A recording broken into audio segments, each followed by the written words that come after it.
Pigweed here. Today we review a golden ale and discuss the history of Christmas.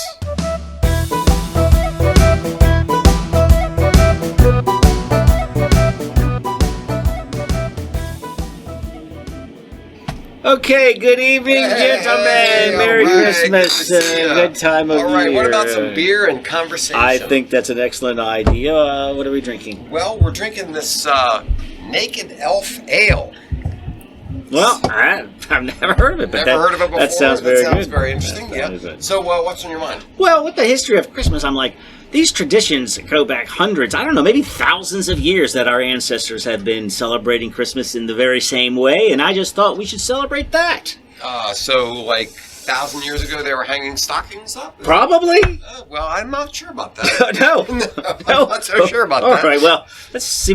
What's a naked elf? Okay, what is a naked? I'm not going to think too much about that, but I am going to think about this ale. So this is from Troegs, Pennsylvania brewery, and they do their Mad Elf, which is a Christmas special. Yes, and that's a seasonal, rock solid. You got to have it every year, but this is the first time I've seen... I've never seen the Naked Elf. So this one is basically like Mad Elf without the cherries and some other kind of stuff. With his pants off. Yeah, exactly. It's just trimmed down a bit. So, and also trimmed down on the alcohol. It's 8.2%. Oh yeah, dialed it way back. Dialed it way back from 11. But it's not dark and it's not as...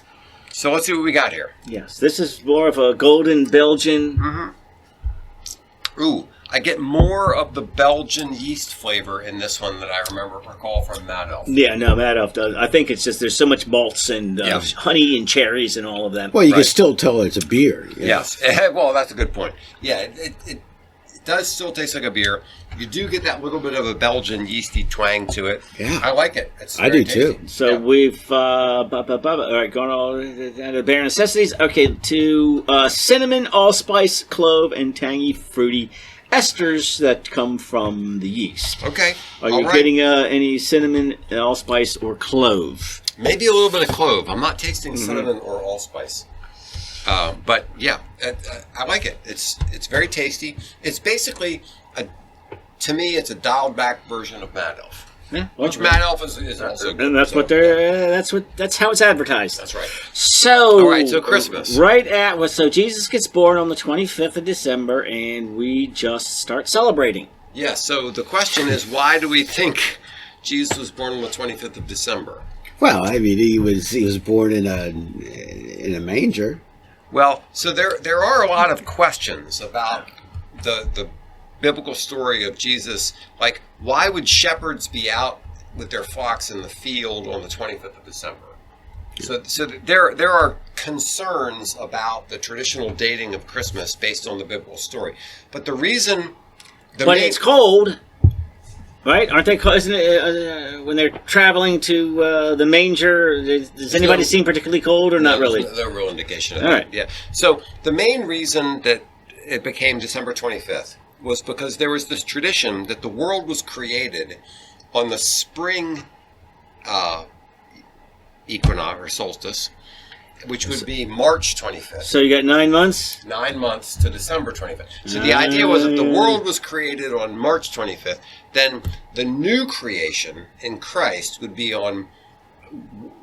correspond to that. So the Annunciation, when Jesus was conceived, would have been March 25th, then born on December 25th. Okay. So that's kind of the basic reason for why December 25th was chosen as the day. But there's also some things going on the 25th.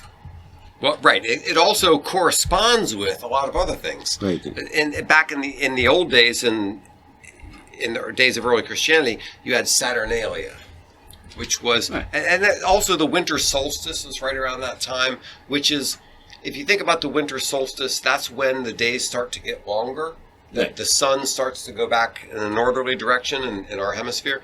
So you think of kind of the light conquering darkness. Yes. So there's already a history of winter festivals celebrating the shortest day of the year, meaning it's only going to get better now, and a celebration of light. Yes. And there's bonfires and the celebration of light because it's going to get better now. So that's already going on. Yes. Very consistent with Jesus as the light. Yeah.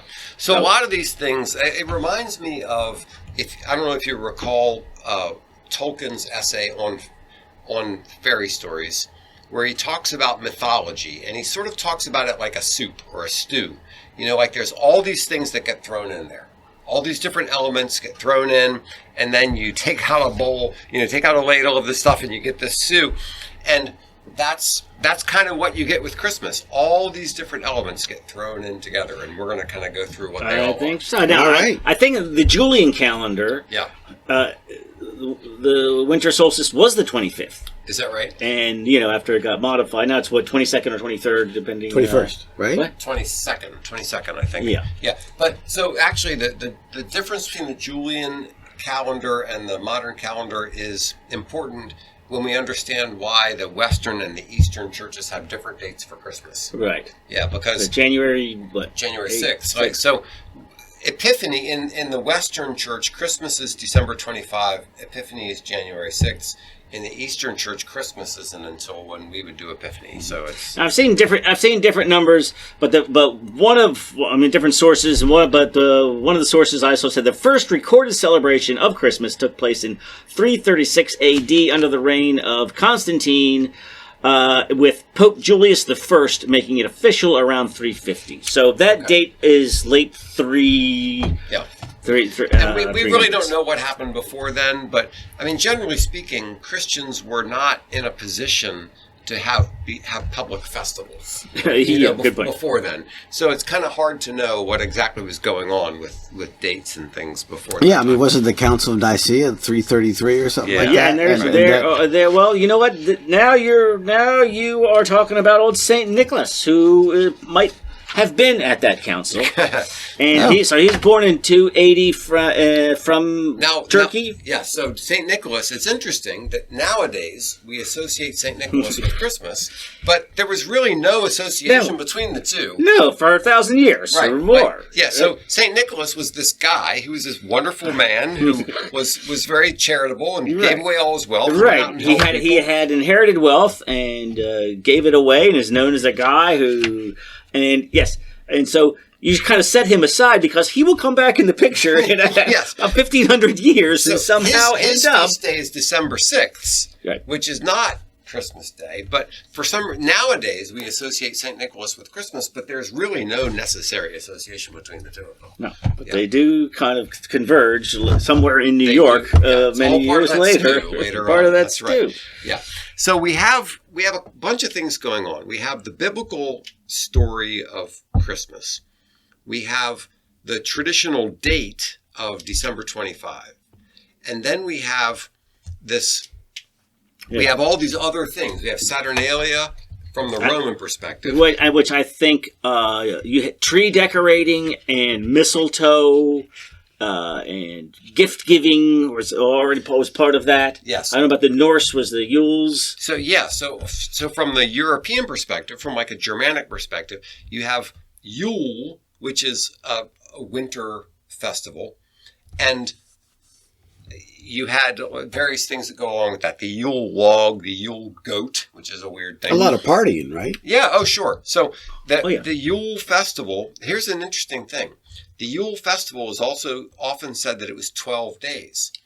And we have the 12 days of Christmas. Now, it's very tempting to think that those two things are related, but they're actually not, because Christmas is from December 25th to January 6th, which is Epiphany.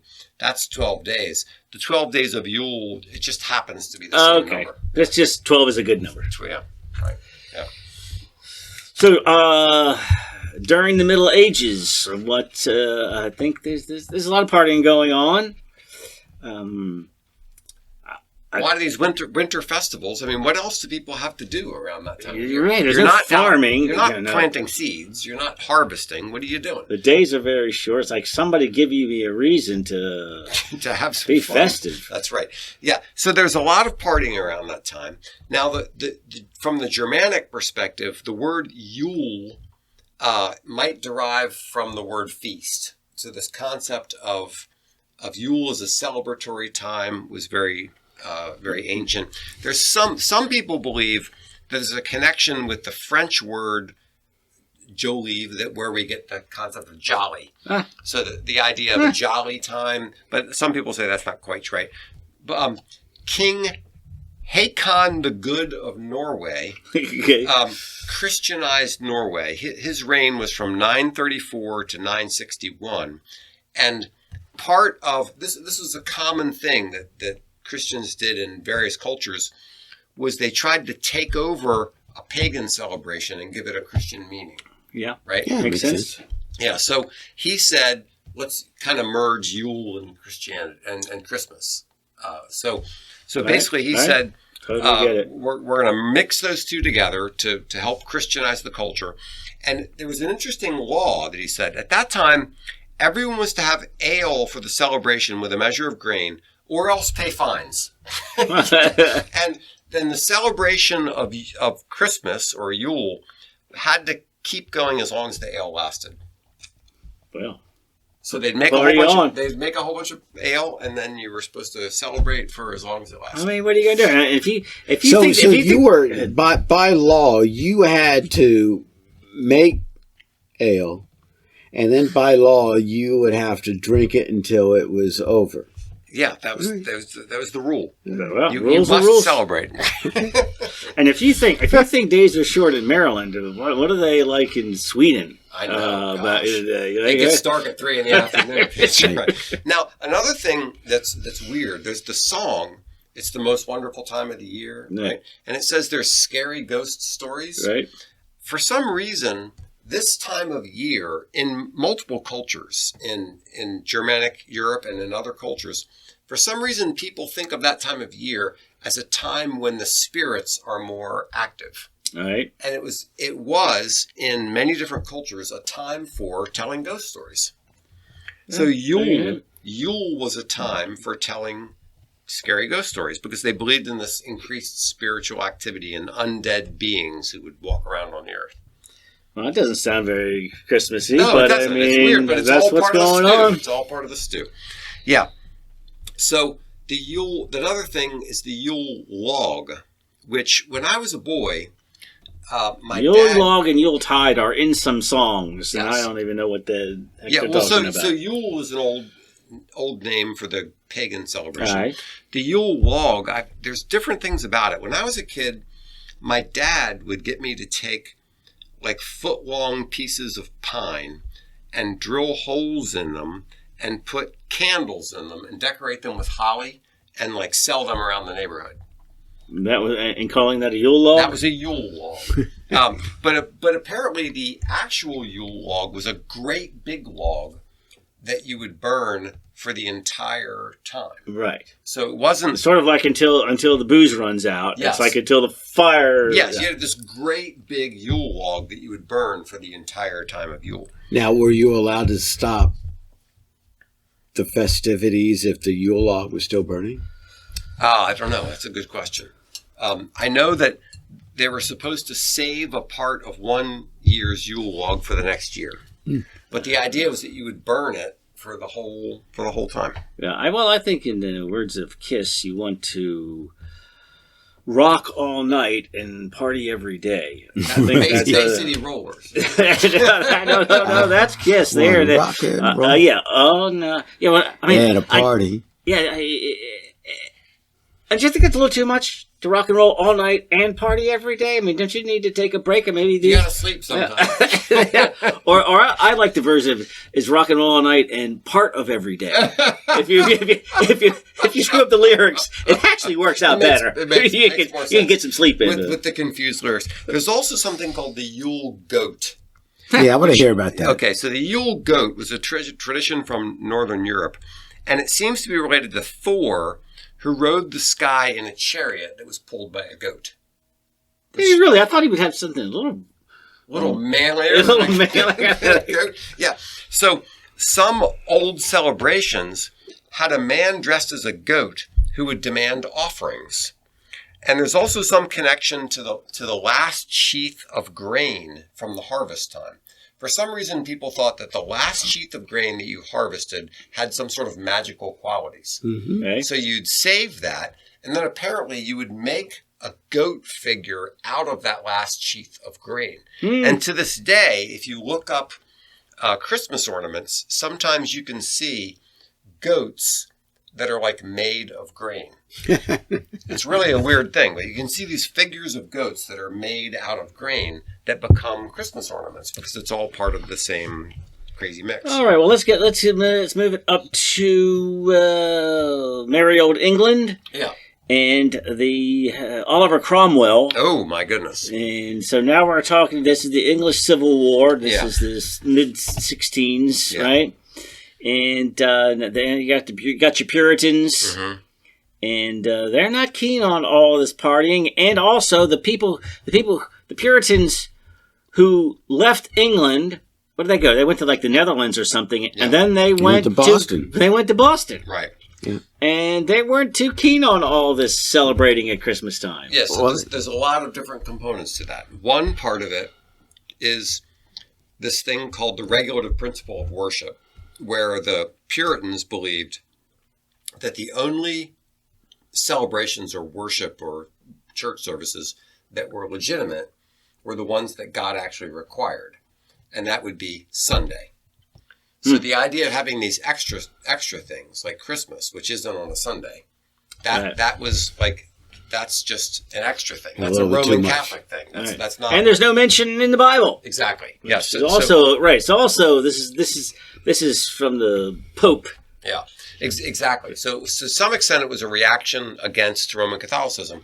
It was also a reaction against kind of the extravagance and the waste and the excess of it, because Puritans tended to be a little more reserved in some respects than that. So they didn't like. Well, actually, the Puritans weren't. They did their own weird things, but anyway, they weren't big into the drunkenness and the craziness, revelry. Yes, revelry around Christmas. So you did have under Oliver Cromwell, you had a crackdown on a lot of Christmas celebrations. Supposedly, some people think that Oliver Cromwell banned mince pies. Yeah. But apparently that's not true. I don't think that's Sounds good, though. Yeah. I like mince pies. What are they? Meat pies? Is that like a pot pie? Yeah, so that's the weird thing. Mince pies used to be meat and fruit. Nowadays, they're just fruit. There's no meat. All right, that sounds bad. I don't need to be mixing my meats and my fruits. It sounds weird. It does. So, my understanding is, Jamestown was settled by different people, and they didn't have the same hang-ups. Yeah. Hang-ups is the right word. But after the Revolution, English festivities went out of favor. It's like, English customs and all. It's like we don't really do that anymore. We don't do that English We're stuff. Americans. We're not English. Yeah. And so Christmas was thought of as an English thing. Yeah. And Christmas, I mean, it wasn't like banned by the Puritans. It just wasn't a big deal. It was a combination of the Protestant heritage of America and also kind of the anti-English sentiment. Yeah. And so we don't get an official holiday until 1870. That's almost 100 years after the Revolution. We're just sort of not all that into. I guess for it to reach the level of a federal holiday, it must have gained some interest along the way. More Catholics coming in, I guess. Get those Catholics, and so now we're at 1870. Now, where's Santa Claus and Saint Nick? Now, are we about to merge? Yeah. So Santa Claus is such a complicated character because on the one hand, you have Odin, who was Mjolnir, So in Norse mythology, you had Odin the Allfather, who was around the Christmas festival would ride around on a goat or a horse or a walk. It was different, but he would wear similar kind of clothing to what you think of for Santa Claus. Okay. Then you also had this guy named Father Frost, who was another part of Norse mythology, who was the spirit who would go around Christmas time and give gifts. So you have. Trying to understand the origin of Santa Claus is really difficult because there's all these different elements that all come into play. You obviously have St. Nicholas, who would go around and give gifts. Right. You have Washington Irving. Yeah, you have all these different weird things that kind of all come into the soup. And you have Thomas Nast's drawings that he did over 30 years for Harper's Weekly. Right. Began to draw these pictures of here's Thomas Nast 1881. Now there he is, an old guy with a red suit. He's got a red suit, the full beard, the pipe. He's smoking, right? Yeah, he's smoking. When is the 'Twas the Night Before Christmas, which wasn't really the original title. Yeah. That's the first line of the thing, but it was when was that published? I don't remember. I know that the guy who wrote it was upset that he was famous for that book because he really wanted to be famous for his theological writings. Yes, he thought it was not. It wasn't a scholarly, serious work. Yeah, and it was published anonymously, December 23rd, 1823, in the Sentinel, a newspaper based in Troy, New York. Wow, instant success. But he didn't claim authorship until 1837. Wow. For that very reason. He was like, I really want to be known for something else. And he's like, well, I guess I'm not going to be. I might as well make some money from might as well fess up to the fact that, I was the one who wrote the thing. And where Santa Claus is an elf with 8 tiny reindeer. Yeah. So how big is Santa Claus? It's not really clear because on the one hand, you're right. He has tiny reindeer. He's little, and the reindeer's little, and the sleigh's little. And he comes down the chimney, which makes sense for him to be little. So how did he get big? How did he get big? I think he got big with Coca-Cola. Well, and Coca-Cola like the So the red. So here I've got St. Nicholas in 1906. Okay. Looking pretty normal sized, and the look that you expect. He's red with the fur beard. Big now beard. Then you've got 1930 is when Coca-Cola gets on board, and now they're broadcasting this image, which was probably a little less. Yeah, it's also possible that chimneys were bigger back in those days. The idea of a grown man going down a chimney made more sense back in 1830 or 1906 or whatever than it does today. Yeah, well, that's true. But then in the 1823 Clement Moore poem, he's little, and then so now they all have names. The reindeer have names, right? And then later on, somebody pens the Rudolph. And creates the whole Rudolph story, which I mean, some things just I'm sure people wrote all kinds of things. And so Rudolph shows up in the 20th century. Oh yeah, he's Rudolph way after, right? So somebody decided, and he's not a goat, and even not a goat. That's a good point because maybe he should have been a goat. But even with The Night Before Christmas, like who said there were reindeer associated with Santa Claus before then?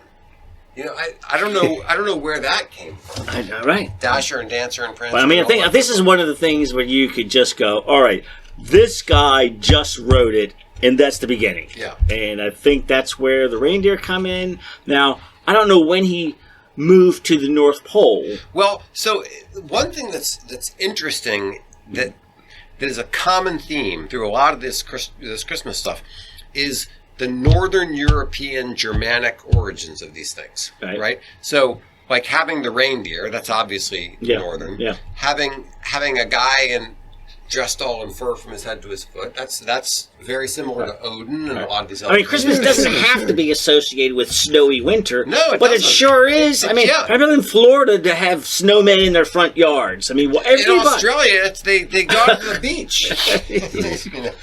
Right. But yes, you're right. It has a very Northern European feel to it in many different ways. And somehow he ends up in the North Pole, and somehow all Christmas is all about winters and snowmen and snowing. And I mean, how many people get snow?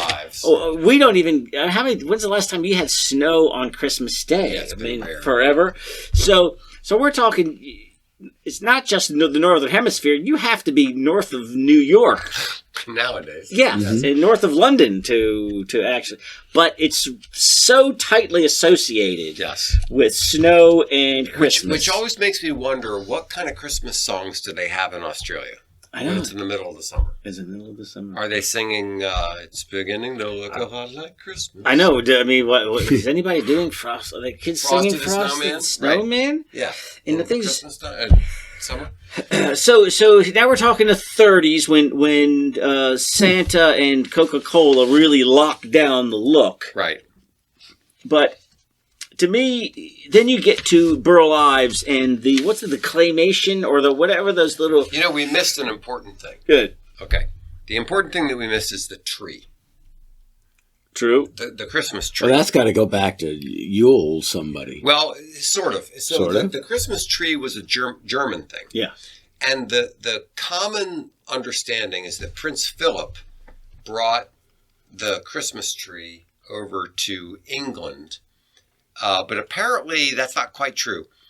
A previous monarch, a queen in England, was the first one to bring the Christmas tree into England. Yes. But it was Prince George Philip III's wife, Carolyn or something like that. I don't remember her name. But but Prince Philip was the one who popularized it. So the idea of having this Christmas tree with the presents and the decorations and all that kind of stuff. It was a Germanic thing imported to England that then caught on in America. And supposedly there's a story, I don't know how much I believe this, there's a story that it was Martin Luther who, so many things are attributed to Luther, it's kind of hard to believe that they all are, but there's a story that Luther was out walking and he saw a pine tree with the stars shining through it. And he thought that was so beautiful, he took the tree home, put candles on it, and started the idea of the Christmas tree. So, but whether it was Luther or not, the idea of having candles and decorations on a Christmas tree was a German thing. And our idea of putting lights on a tree comes from putting candles on a tree, which seems a little dangerous. Seems like a ridiculously stupid thing but, to do. I mean, it has a long tradition of putting candles on a dried up tree inside a house. Inside a house. Yeah. Doesn't sound smart. Yeah. Right. So anyway, we missed the tree, but let's get back. So now we're in like the 1920s, 30s, that kind of thing. Right. So past the 30s, now you've got your. So the Dutch, who were New York was New Amsterdam before it was New York, and they bring over Saint Nicholas, which ends up being Sinterklaas, right, which then Americanized into Santa Claus. Right. So that's where we get the name from. Right. Then, so then we get to modern television. Yeah. And all the great little shows. Yeah. The great little shows, Little Drummer Boy and all of that. And this new version of animation, I just associate, being my age, I associate my childhood with this style of animation, which was that Mr. Heat Miser. Yeah, the Heat Miser, the winter, which is Snow Miser, Heat the Miser, Heat Miser, and Rudolph and the Burl Ives version of all the Santa Burl Claus. Ives and the Misfit Toys and all of these things now become part of the American cultural relationship with Christmas. Yeah, and what the question is, what does Santa Claus, a tree, Rudolph, Frosty, what does all that have to do with Jesus becoming a baby in Bethlehem? Exactly. And it's so interesting that you have all these things that have kind of accreted onto this tradition. It's all been mixed together in this funny way. In this funny little soup.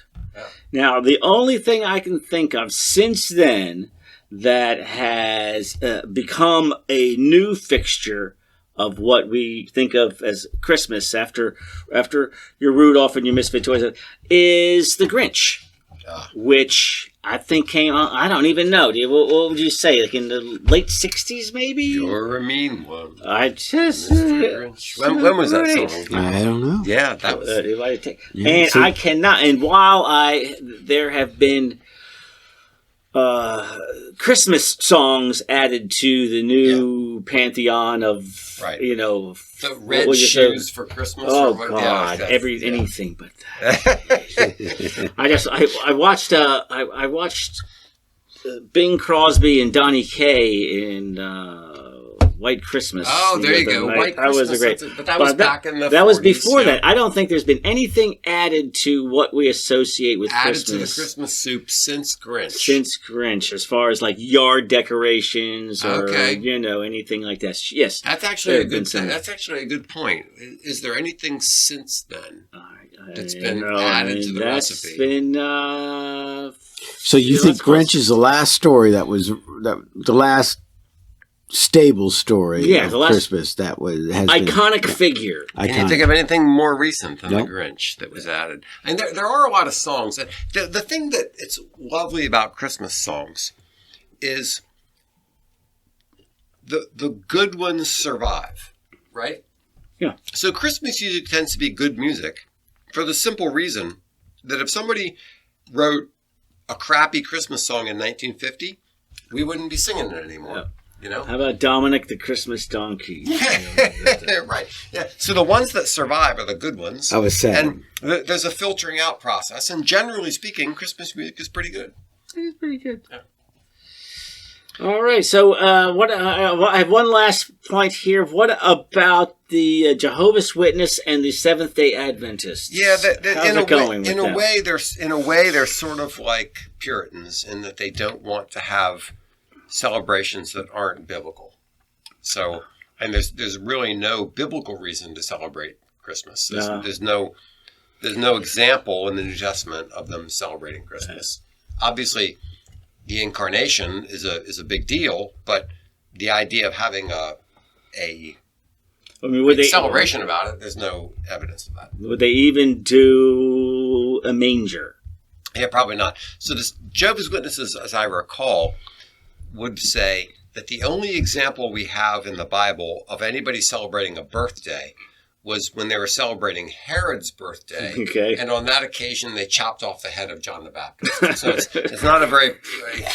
And that's why they don't celebrate their own birthdays. That's right, yeah. So birthdays is not really top of the list for those guys. All right, so it's a little more recent than I initially implied, isn't it? The funny thing is... It's a lot messier, or not. too. It's both ancient and recent. It's ancient in that it's close to the winter solstice, and there are all these traditions that are very, very old that are mixed into this stew. But then we also have, the Santa Claus, the way we have them today, and the reindeer, and all this other kind of stuff. That's all very new. So, I like the tiny Santa. I like that. You like that idea? I've never heard about tiny Santa. Yeah, I mean, if you listen closely to "'Twas the Night Before Christmas," you'll find out he's a little elf with little reindeer. Little old driver, so lively and quick. Yeah. Yeah. Huh? Wow. And then he got fat. That's America. All right, so Merry Christmas. All right, Merry Christmas. All right, very good. Cheers. Thanks so much for listening to Beer and Conversation with Pigweed and Crowhill. Remember to visit us at pigweedandcrowhill.com or send us an email at pigweedshow@gmail.com.